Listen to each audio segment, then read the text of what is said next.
Hello students, welcome back to our channel tear solution academy. তো দেখো, WBSSC group C এর যে নতুন তোমাদের সিলেবাস, সেই অনুযায়ী কিন্তু আমরা নিয়ে এসেছি কিছু কমন যোগ্য ভোকাবুলারি এবং গ্রামার রিলেটেড কোয়েশ্চেন। তো আজকের প্র্যাকটিস সেট নাম্বার 1। তো চলো দেখে নিই আমাদের আজকের প্রথম প্রশ্ন কি আছে। বলেছে she has a strong aversion dash taking medicine. ঠিক আছে, তো বলতে চাইছে যে তার আছে স্ট্রং অ্যাভারশন, কিসের না, ঘৃণা বা অ্যাভার্সন মানে হচ্ছে কি ঘৃণা বা অরুচি, কিসের প্রতি না, মেডিসিন নেওয়ার প্রতি। ঠিক আছে, বা মেডিসিন খাওয়ার প্রতি। তো ওষুধ খাওয়ার প্রতি বা ওষুধ নেওয়ার প্রতি তার স্ট্রং অ্যাভার্সন রয়েছে। অ্যাভার্সনের সাথে আমরা কিন্তু একটা ফিক্সড প্রিপোজিশন ব্যবহার করব, সেটা কিন্তু হবে অপশন বি, টু। ঠিক আছে, অ্যাভার্সন টু, এটার মানে কি, এটার মানে হচ্ছে ঘৃণা করা বা অরুচি থাকা। ঠিক আছে, এটা কিন্তু একদমই কারেক্ট প্রিপোজিশনাল কলোকেশন। তো চলো নেক্সট কোয়েশ্চেনের দিকে চলে যাই। কি বলেছে, the committee consist dash 10 members. তো কমিটিটা কজন আছে না, 10 জন মেম্বার আছে। তো কনসিস্ট এর পরে আমরা কোন প্রিপোজিশন ব্যবহার করব, আমরা কি অফ বলবো, না উইথ বলবো, না বাই বলবো, না অন বলবো? আমরা কিন্তু বলবো option A, of, consists of 10 members. Okay, তো চলো প্রিপোজিশনের কোয়েশ্চেন আমরা করলাম, এবার আমরা করব সিঙ্গুলার প্লুরাল। ঠিক আছে, তো দেখো কি বলেছে, choose the correct plural form of the word criterion. ঠিক আছে, ক্রিটেরিয়ান। তো এই যে ওয়ার্ডটা, এটা কি, এটা একটা গ্রিক অরিজিন ওয়ার্ড, সরি। তো গ্রিক অরিজিন ওয়ার্ড, এটা কিন্তু হচ্ছে সিঙ্গুলার ফর্ম। ঠিক আছে, তো এটার আমাদের প্লুরাল ফর্ম চাইছে, তাই তো? সেটা কি হবে, সেটা কিন্তু হবে অপশন সি, ক্রাইটেরিয়া। ঠিক আছে, আমরা এই ওয়ার্ডটা ভীষণই ইউজ করে থাকি, ক্রাইটেরিয়া। তো option C is the correct answer. Okay, next question আমরা চলে যাব, এটা দেখো সিনোনিম রিলেটেড। ওকে, তো সিনোনিম রিলেটেড আমরা দুটো কোয়েশ্চেন করব। প্রথমটা কি আছে, choose the word closest in meaning to perspicacious. তাই তো, পারস্পিশিয়াস।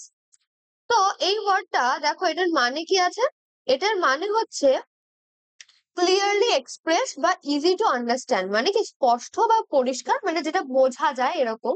ঠিক আছে, বাংলায় বলতে গেলে আমরা বলবো স্পষ্ট বা পরিষ্কার, আর ইংলিশে আমরা কি বলবো, ক্লিয়ারলি এক্সপ্রেস আর ইজি টু আন্ডারস্ট্যান্ড। ঠিক আছে, ইজি টু আন্ডারস্ট্যান্ড। ওকে, দেখো ফার্স্টে কি আছে, কমপ্লেক্স। তো কমপ্লেক্স মানে কি জটিল, তাহলে কি সিনোনিম হলো না, তাহলে এটা কিন্তু অ্যান্টোনিম হয়ে গেল। ক্লিয়ার, ক্লিয়ার মানে কি স্পষ্ট বা পরিষ্কার। ঠিক আছে, আমরা কোনো কিছু বোঝার ক্ষেত্রেও বলি যে বোঝানোর পরে অনেক সময় আমরা জিজ্ঞাসা করি এটা কি ক্লিয়ার হলো, মানে কি তুমি কি বুঝতে পারলে, মানে আমি কি ভালোভাবে বোঝাতে পারলাম, তাই না? তো এটা কিন্তু ইংলিশ মিনিংটার সাথেও যাচ্ছে। তারপরে দেখো ভেগ আর ডিফিকাল্ট আছে, ডিফিকাল্ট ও জটিল। ঠিক আছে, ভেগ হচ্ছে কি অস্পষ্ট, তাই না? ভেগ হচ্ছে অস্পষ্ট, তাহলে এটাও হবে না, অ্যান্টোনিম হয়ে গেল, তাহলে অপশন বি একমাত্র কারেক্ট সিনোনিম। তাই তো? তো চলো নেক্সট কোয়েশ্চেন দেখে নেবো, এটাও কিন্তু সিনোনিম রিলেটেড। কি বলেছে, choose the word closest in meaning to obfuscate. ঠিক আছে, তো এখানে দেখো ওয়ার্ডটার মিনিং আমাদের জানতে হবে। তো এটার মানে কি, to make something unclear or confusing. ঠিক আছে,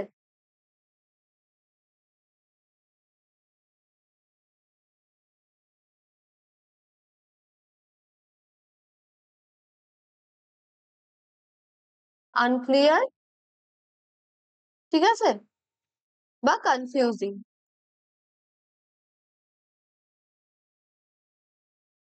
বাংলায় আমরা বলতে পারি বিভ্রান্ত করা বা অস্পষ্ট, তাই না? দেখো আগের কোয়েশ্চেনটা আমরা যেটা করলাম, সেটার মিনিং আর এটার কিন্তু একে অপরের অপোজিট। ঠিক আছে,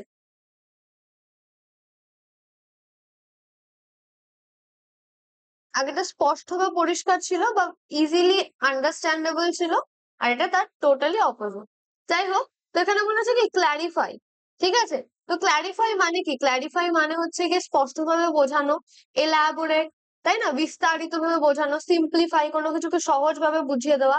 একমাত্র কনফিউজ, কনফিউজের মানে কিন্তু বিভ্রান্ত করা, তাই না? দেখো এখানে কিন্তু কনফিউজিং আমি লিখেই দিয়েছি, তো option C is the correct answer. যারা যারা সি গেস করেছিল একদমই ঠিক। চলো নেক্সট হচ্ছে আমরা করব দুটো অ্যান্টোনিম। ওকে, তো choose the word opposite in meaning to conquer. Conquer মানে কি? কঙ্কার মানে কিন্তু হচ্ছে একমত হওয়া বা জয় লাভ করা। ঠিক আছে, তো দেখো agree or we can say একমত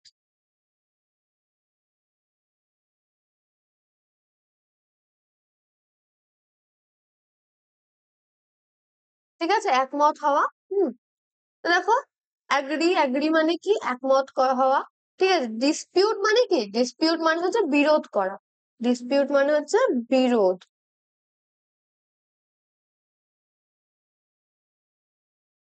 আচ্ছা, অ্যাপ্রুভ মানে কি? সম্মতি দেওয়া। কনসেন্ট মানেও কি? মতামত জানানো, মত দেওয়া। ঠিক আছে, কোনো কিছুতে মত দেওয়া। তো দেখো সেক্ষেত্রে dispute is the only opposite word, তাই তো? তাহলে option B is the correct answer. ঠিক আছে, চলো নেক্সট কোয়েশ্চেনে চলে যাব। বলেছে choose the word opposite in meaning to zealous. ঠিক আছে, তো দেখো এটা আমরা দেখবো এটার মানে কি। এটার মানে হচ্ছে ইন্টেন্সলি প্যাশনেট। ঠিক আছে, আমরা বলতে পারি বাংলায় উৎসাহী, কোনো বিষয়ে ভীষণভাবে উৎসাহী। ঠিক আছে, তো দেখো আমি যখন বললাম ইংলিশ মিনিংটা তখন আমি কি বলেছি? Intensely passionate. তো প্যাশনেট তো হবে না, তাই না? আমাদের যেহেতু অপোজিট মিনিং চেয়েছে তাই প্যাশনেট কিন্তু হবে না। আচ্ছা, আর্ডেন্ট আছে, তাই তো? এটাও কিন্তু এখানে হবে না। তারপর দেখো অ্যাপ্যাথেটিক। অ্যাপ্যাথেটিক মানে কি? উদাসীন, তাই না? উৎসাহীর অপোজিট আমরা বলতেই পারি উদাসীন। তো option C is the correct answer. ফারভেন্টও কিন্তু হবে না। ঠিক আছে, কারণ কি আমাদের এখানে চেয়েছে দেখো অপোজিট মিনিং চেয়েছে, তো এটাও কিন্তু হবে না। চলো নেক্সট কোয়েশ্চেনের দিকে চলে যাব। কি বলেছে দেখো, স্পেলিং চেক আছে এটা একটা। ওকে, তো identify the correctly spelled word. চারটে স্পেলিং দিয়েছে, কিসের? না, অ্যাকোমোডেশনের।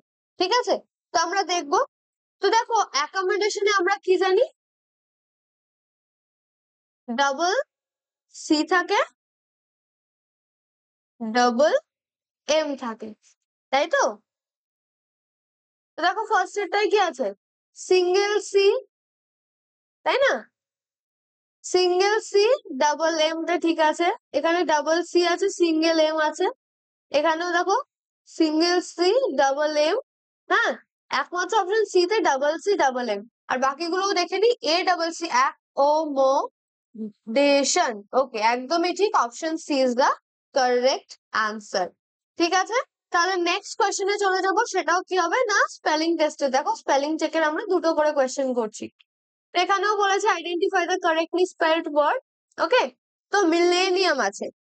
মিলেনিয়ামের আমরা স্পেলিং দেবো। মিলেনিয়ামেও কিন্তু সিমিলার ডাবল এল এবং ডাবল এল কি থাকে? L plus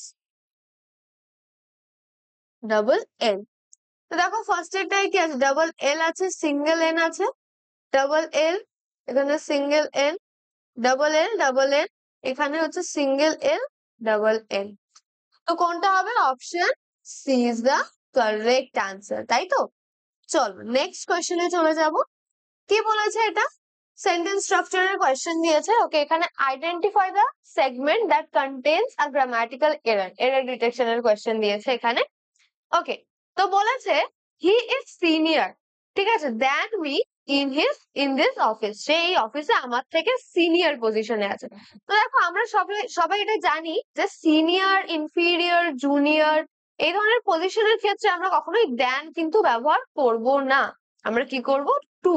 senior to, junior to, বা ইনফিরিয়র টু, বা সুপিরিয়র টু, তাই না? Superior to me.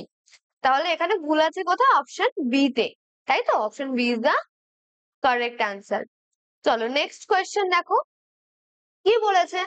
Identify the segment that contains a grammatical error.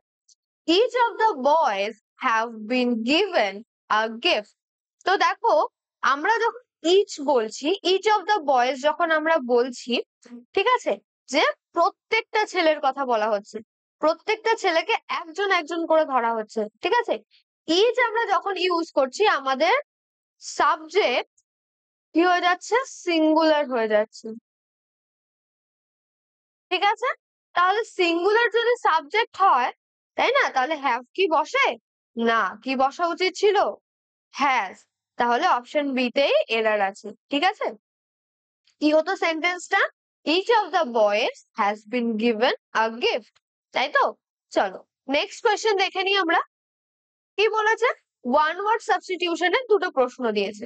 ওকে, তো বলেছে a person who is well known for his bad quality, for some bad quality, মানে এমন একজন person যে কিনা তার খারাপ কোয়ালিটির জন্য পরিচিত, ঠিক আছে। মানে এমন একজন যে তার ভালো কোয়ালিটির জন্য যদি কেউ পরিচিত হয় তাকে আমরা কি বলবো, বিখ্যাত,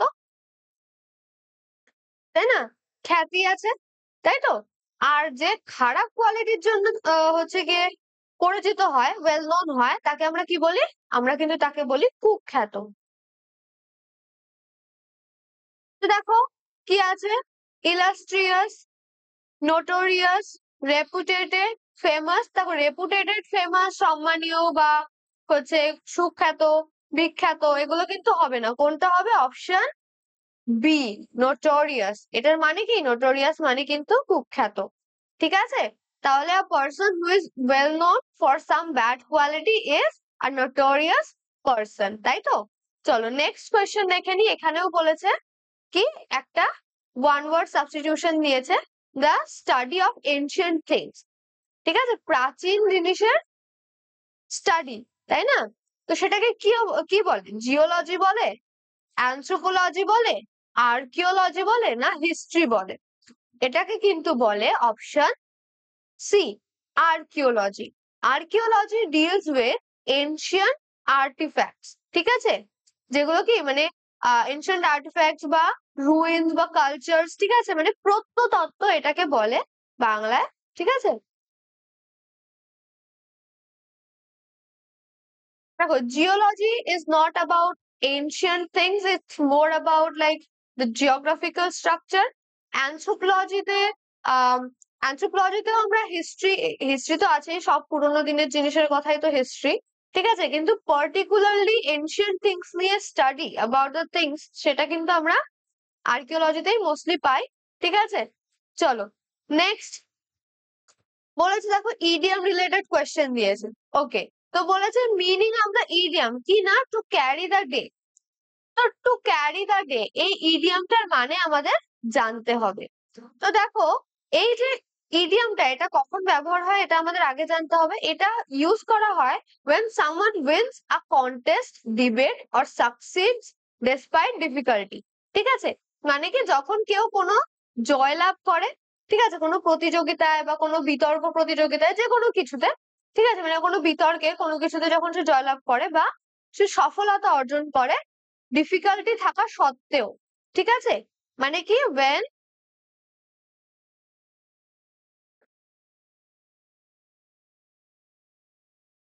when someone wins a contest, ঠিক আছে, a contest বা একটা ডিবেট হতে পারে, কোনো বিতর্ক হচ্ছে তার মধ্যে আমি ধরে নাও জিতে গেলাম, or succeeds despite difficulty, তাই তো।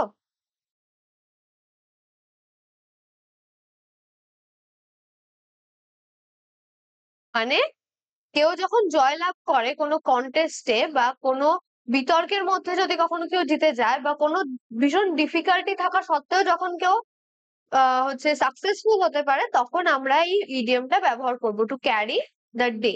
ওকে, তো এটার মানে কি আছে, টু ফেল কমপ্লিটলি না, টু উইন আ ভিক্টরি, একদমই তাই, টু উইন আ ভিক্টরি, ঠিক আছে, জয় লাভ করা। পোস্টপন ওয়ার্কও হবে না, টু এনজয় ওয়ান সেলফও কিন্তু আমরা এখানে করব না। নেক্সট কি বলেছে দেখো, কোয়েশ্চেন নাম্বার 15, এটাই কিন্তু এই সেশনের লাস্ট কোয়েশ্চেন।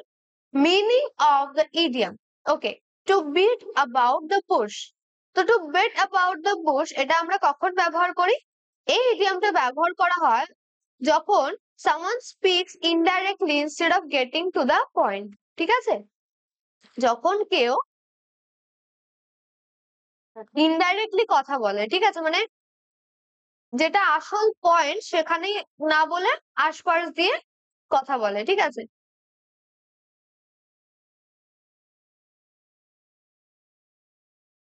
ওকে, তো ইনডাইরেক্টলি কথা বলছে কিন্তু ডাইরেক্ট কথাটা বলছে না, যেটা কাজের কথা সেটা বলছে না, তখন কিন্তু তখন আমরা এই ইডিয়মটা ব্যবহার করব, ইনডাইরেক্টলি ইনস্টেড